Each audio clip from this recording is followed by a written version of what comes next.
Welcome back again. You're still watching us here on the Daily Debate. Now it's time for our second segment, and as I've said earlier, this is going to be very exciting to talk about, but it's important because also in light of that, the tourism industry in Egypt is one of Egypt's main source of hard currency, and of course the pandemic had caused a lot of disturbances in this regard. However, Egypt still remained the only country, if not in the region but the entire world, that had maintained the capacity, and that tourists are still coming in for various types of destinations with regard, of course, to the precautionary measures of the COVID-19 pandemic. But this event in particular has been long awaited for, and we have joining us in the studio to shed further light on that, Mr. Medhat, Mourad, tourism expert. Thank you very much for joining me. Thank you, my pleasure. Thank you, sir. The pleasure is all mine now.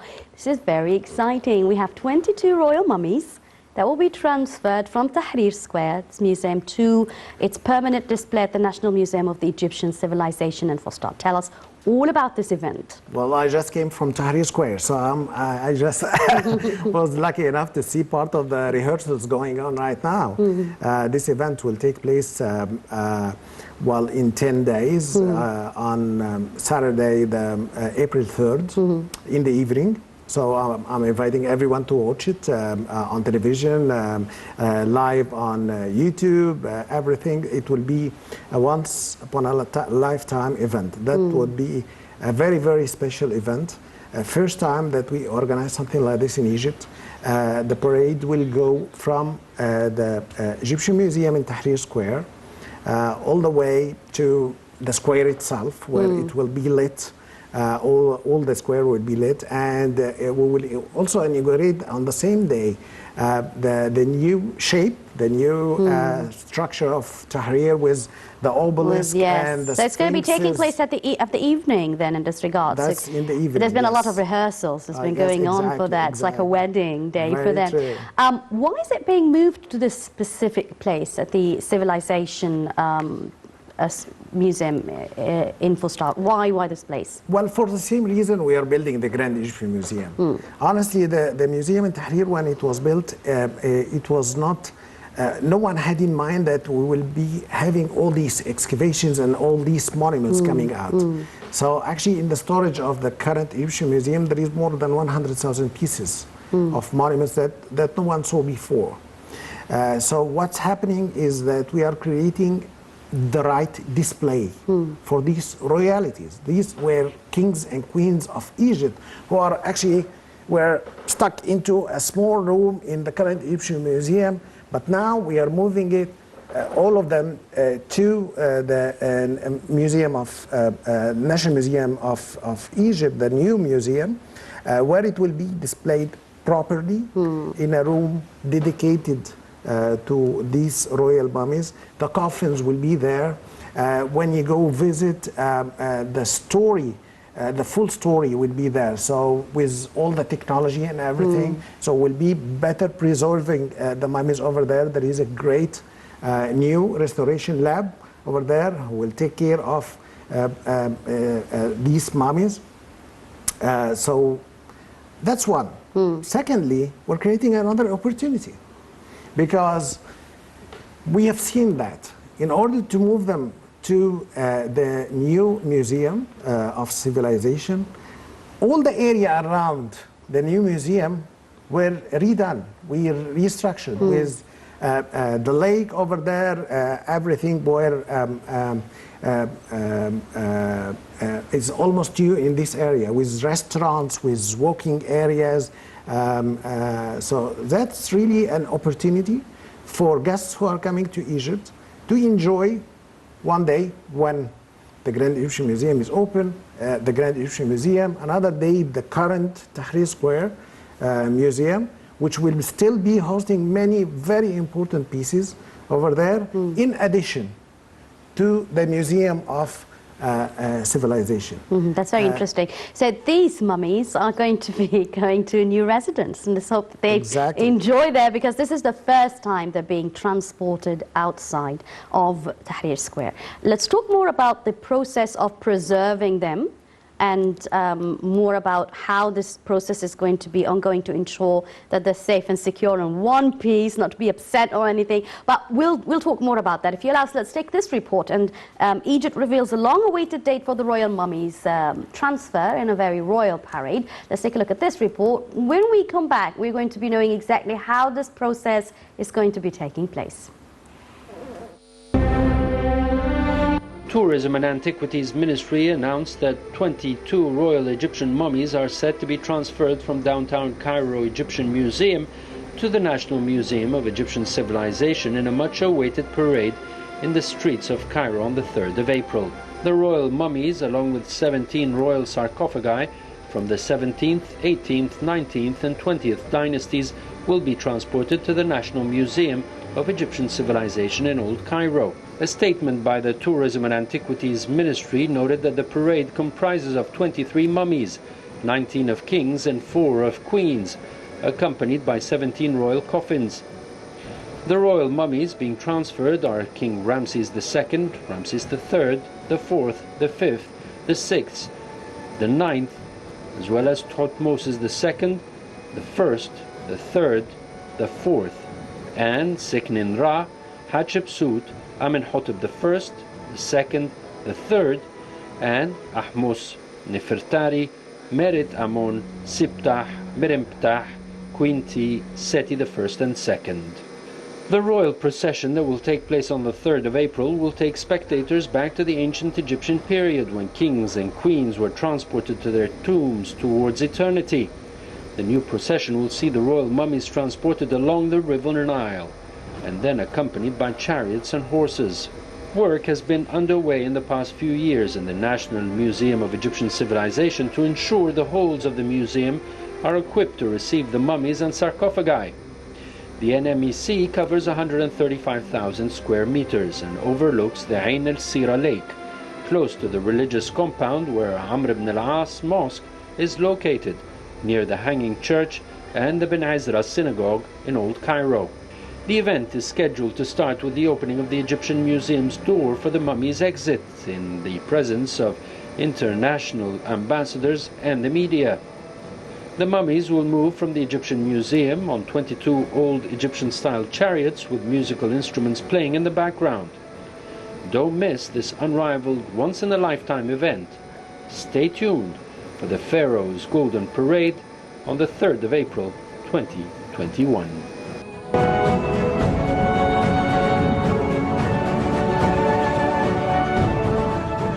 Welcome back. You're still watching us here on the Daily Debate. We're still joined in with our tourism expert, Mr. Medhat Mourad. Now, right before we went out to this report, we wanted to know more about the process of how are they going to be transferring these mummies, ensuring that they're safe and sound at the new residence. You know, the process of moving these, transferring these mummies from the current museum to the new museum was there since 3 years. So 3 years of preparation, 3 years of checking each and every detail. It's not only about the sound and light and musicians and songs and invitees and so on. No, the main part of it is the transfer of the mummies safely to the new museum. So this took a lot of efforts, a lot of time, a lot of preparation from the restoration team who worked first at the current Egyptian Museum to secure and make sure that the mummies, all the mummies, are in good condition to be transported over there in nitrogen-filled capsules and specific type of the cars itself. Why nitrogen-filled capsules? It preserve the mummies and because of the temperature, you mean? And not really the temperature, but it's for the microbes and so on. So that's really very important. When the mummies will arrive there at the new museum, we will not be allowed to visit them until the process of restoration over there is done and finished, and they are placed into the right temperature and humidity and so on. So that's the whole point, because people thought, you know, they're mummies, they're dead anyway, so you can just move them around, but that's not the case. No, they need that's not the special case. care.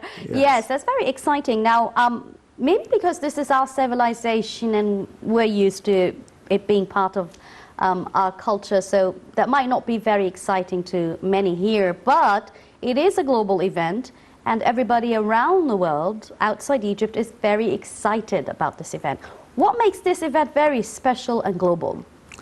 It's one, as I said, it's once upon a lifetime event, and since the mummies were found at the West Bank in Luxor, most of them were found over there, 1881. They were moved to... In 1881? Yes. And they have not they haven't left the Tahrir Square since then? They were found at the West Bank then.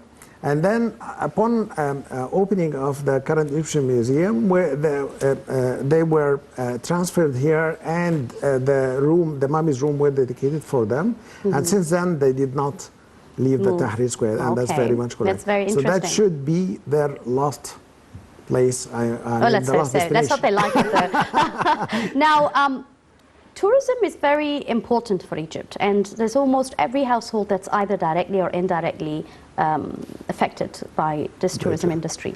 And Egypt is very rich in tourism for different types of tourism, even not just the cultural part or the civilizational part. How can Egypt be able to benefit in light, of course, of GEM that's expected to be opening this year? I know it was postponed because of the pandemic. How's that going to also change the face and the shape of the tourism industry in Egypt? Yes, that's really very true, and that's the bigger event that we are all, actually the whole world is waiting for, the opening of the Grand Egyptian Museum. As you said, the tourism contributes to 12 to 15% of our GDP, and also contributes to around 2.5 million jobs in Egypt. Globally, 1 of every 10 people work directly or indirectly related to tourism job around the world. So everyone is waiting for the pandemic to be over, to start traveling again.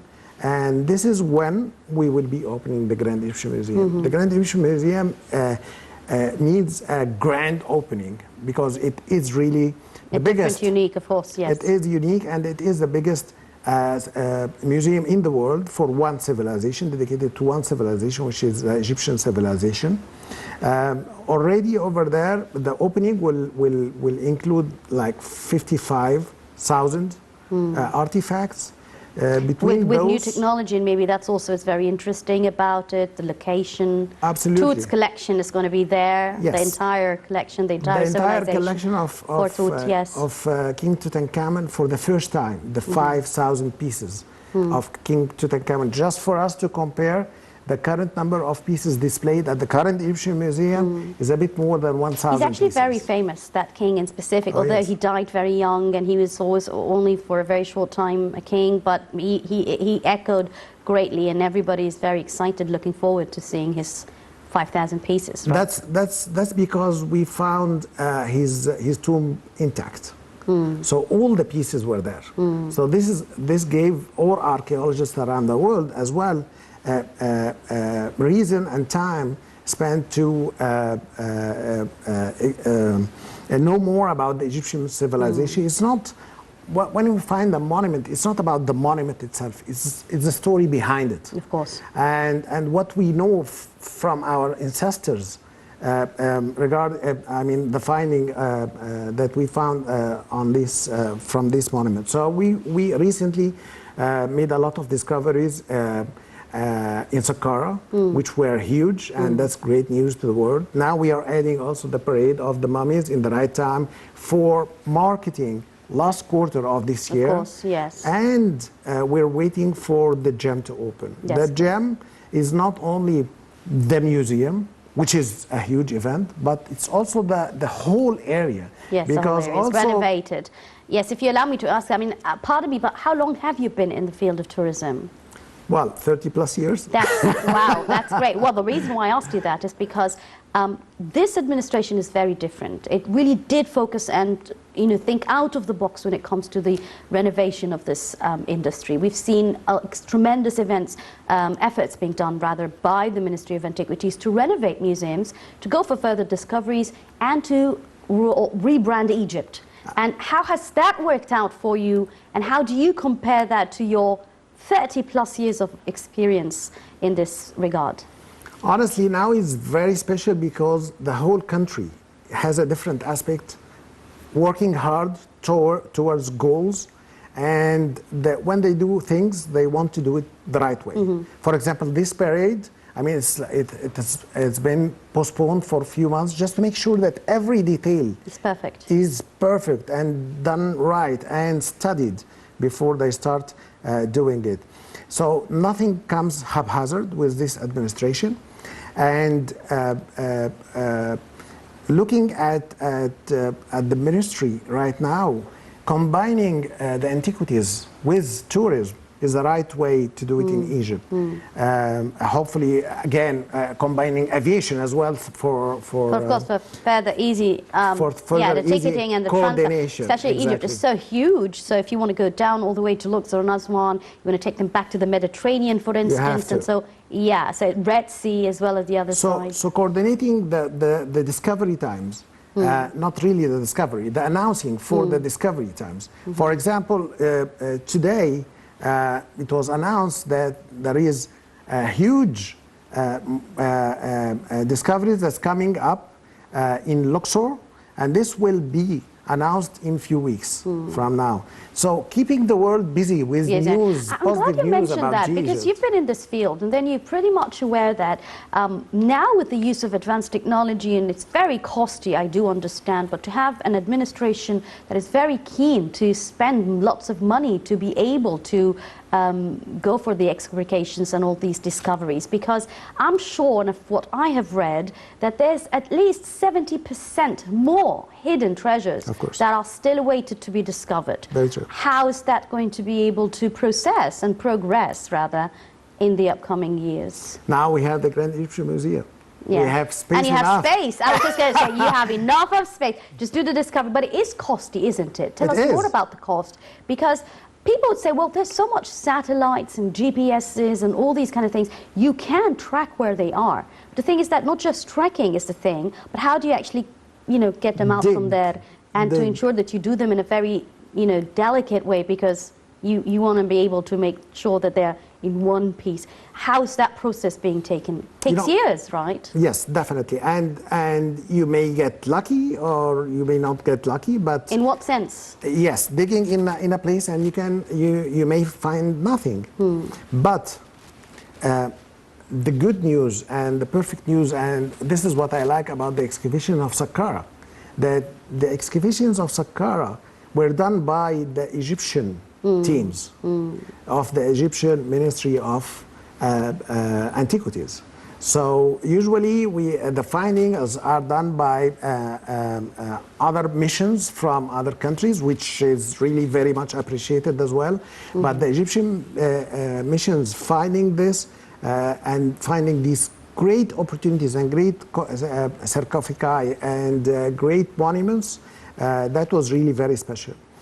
We have Dr. Mustafa Waziri, he had a mission over there. We had Dr. Zahid Hawass with another mission, and recently discovered very, very important things in locations in Saqqara as well. And the findings in Luxor will be hitting the news all over the world. That's very interesting.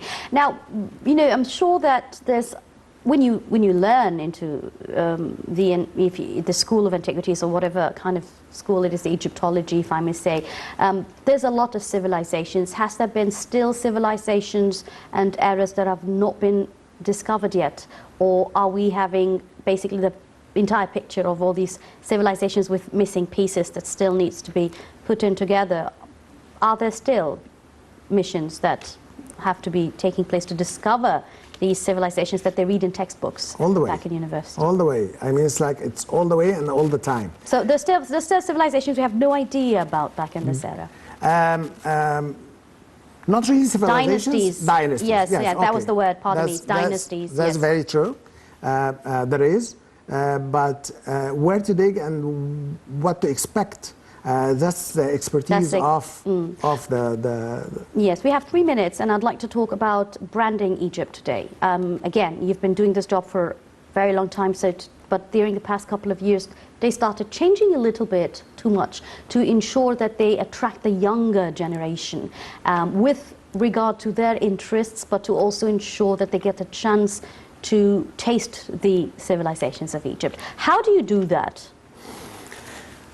When you come to Egypt and sell Egypt as a destination to the world, you have to have the infrastructure. We didn't have the infrastructure before. Speaking about for example, the 17 SDGs of the United Nations, one of them is transportation and solar power and these kind of things to be used as clean energy.